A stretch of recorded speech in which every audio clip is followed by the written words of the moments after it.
Hello दोस्तों, स्वागत है आपका चैनल पे। आइए दोस्तों, आज ओएनजीसी की एनालिसिस करेंगे जो कि Nifty oil and gas sector से बिलोंग करता है। देखो, डेली का टाइम फ्रेम मैंने खोला हुआ है। अगर डेली के टाइम फ्रेम की पिक्चर को या प्राइस को समझने की कोशिश करते हैं तो देखो यहाँ पे ये जो अप ट्रेंड हमें देखने को मिल रहा था, ये अप ट्रेंड प्रीवियस डे की जो क्लोजिंग थी, इस रेड कैंडल ने डाउन ट्रेंड के अंदर इसको शिफ्ट कर दिया है।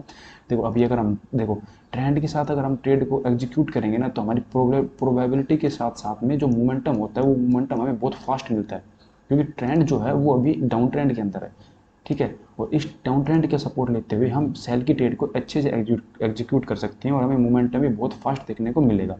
क्योंकि देखो लास्ट ईयर जो हमारे पास ब्रेकआउट लेवल था, जहाँ पे बैक टू बायर्स की कैंडल बनी थी, एक स्ट्रॉन्ग जो है क्लोजिंग हमें देखने को मिली थी हायर टाइम फ्रेम के ऊपर। इसके अलावा यहाँ से यहाँ तक की अगर बात कर लेते हैं, इस मूव की अगर बात कर लेते हैं, तो इस मूव के अंदर इस लेवल के अलावा कोई भी हमारे पास अच्छी क्लोजिंग वाला जो जोन था, बायर्स का एरिया था, वो हमारे पास कहीं पे भी देखने को हमें नहीं मिल रहा था। और इसी अगर देखो यहाँ पे करंट की बात कर लेते हैं, तो करंट के अंदर इस लेवल ने देखो कितनी बार यहाँ पे बायर्स ने इस लेवल के ऊपर सपोर्ट लिया, एक हाई दिया, लेकिन हर बार जो हाई था वो डाउन में शिफ्ट होते हुए दिख रहा था। मतलब कि ये था कि यहाँ पे जो बायर थे वो हर बार उनकी जो अमाउंट थी, उनकी जो काउंटिंग थी, वो डाउन होते हुए आ रही थी। यहाँ पे जितने बायर ऐड हुए थे उससे कम यहाँ पे ऐड हुए, क्योंकि इसी के चलते हमें एक प्रीवियस हाई से डाउन हाई हमें देखने को मिला, और यही हमें इस हाई में देखने को मिला था। और एक स्ट्रॉन्ग रेड कैंडल ने, एक बायर से सेलर की कैंडल ने क्लोजिंग डाउन साइड के अंदर इस लेवल पे दे दिए, और इसी ये लेवल भी हमें ब्रेक होते हुए दिख रहा है। देखो अभी हम जो है फ्लैट गैप अप और गैप डाउन की बात करेंगे कि किस सिनेरियो के अंदर हमें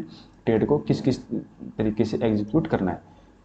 देखो अभी अगर हम बात कर लेते हैं, तो देखो फ्लैट की अगर हम बात कर लेते हैं, तो फ्लैट के अंदर क्या है कि देखो दो दो दिन से जो बैक टू बैक यहाँ पे सेलिंग हमें देखने को मिली थी, इस सेलिंग के बाद में हमें आज के दिन जो है जो करंट हमें क्लोजिंग मिली है, वो क्लोजिंग हमें एक साइडवेज ट्रेंड के अंदर मिली है। ठीक है। ग्रीन कैंडल इसलिए क्योंकि जो जो इसकी ओपनिंग प्राइस थी, उस ओपनिंग प्राइस से ऊपर हमें जो क्लोजिंग देखने को मिली है, इसलिए जो हायर टाइम फ्रेम पे जो कैंडल है वो ग्रीन कैंडल हमें देखने को मिल रही है। देखो ये जो हमारे पास लेवल था जहाँ पे बायर और बायर सपोर्ट ले रहे थे, ये सपोर्ट था। अभी जो ब्रेक होकर ये रेजिस्टेंस बन चुका है, ये बहुत ही अच्छा रेजिस्टेंस बन चुका है। तो ये जो रेजिस्टेंस है वो हमारे पास 130.45 का है। ठीक है। देखो फ्लैट ओपनिंग होकर जैसे ये इस कैंडल का लो को ब्रेक करेगी, हम क्या करेंगे, 1 से 1.5 रुपये का ऐसे लगाते हुए 1:2 के टारगेट के लिए डाउन साइड के अंदर हम बैठ सकते हैं। इजीली टारगेट हमारा अचीव होते हुए दिख जाएगा दोस्तों। अगर गैप अप की बात कर लेते हैं, तो द गैप अप के सिनेरियो में 130.45 के ऊपर हमें गैप अप ओपनिंग नहीं मिलनी चाहिए। जितनी इसके नीचे गैप अप ओपनिंग हमें मिलेगी, हम 130.45 ऐसे लगाते हुए एक डाउन साइड की ट्रेड के लिए बैठ सकते हैं। टारगेट हमारा 1:2 का ही रहेगा। ठीक है। और अगर गैप डाउन की बात कर लेते हैं, मान लो कि इस लेवल के नीचे हमें गैप डाउन ओपनिंग देखने को मिल जाती है, इन लेवल्स के नीचे हमें गैप डाउन ओपनिंग देखने को मिल जाती है, तो हम फर्स्ट 15 मिनट की कैंडल को ट्रेड करेंगे। उसका अगर उसका लो ब्रेक हो रहा है, तो हम उसी 15 मिनट की कैंडल का ऐसे लगाते हुए डाउन साइड की ट्रेड में बैठ सकते हैं। 1:2 का हमारा टारगेट रहेगा। लेकिन अगर फर्स्ट 15 मिनट की कैंडल का अगर हमें हाई ब्रेक होते हुए दिख रहा है, तो हम क्या करेंगे कि जितना नज़दीक हमें 128.60 की प्राइस मिलेगी, हम 128.60 का ऐसे लगाते हुए डाउन साइड की ट्रेड को एग्जीक्यूट कर लेंगे, और 1:2 का हमारा टारगेट रहेगा। देखो आने वाले टाइम के अंदर जो है हमें 119 से लेकर 120 के लेवल भी इजीली देखने को मिल सकते हैं, क्योंकि ये जो यहाँ पे लेवल्स डाउन साइड में बने हुए हैं, यहाँ पे कोई भी एक अच्छा सपोर्ट हमें नहीं दिख रहा है।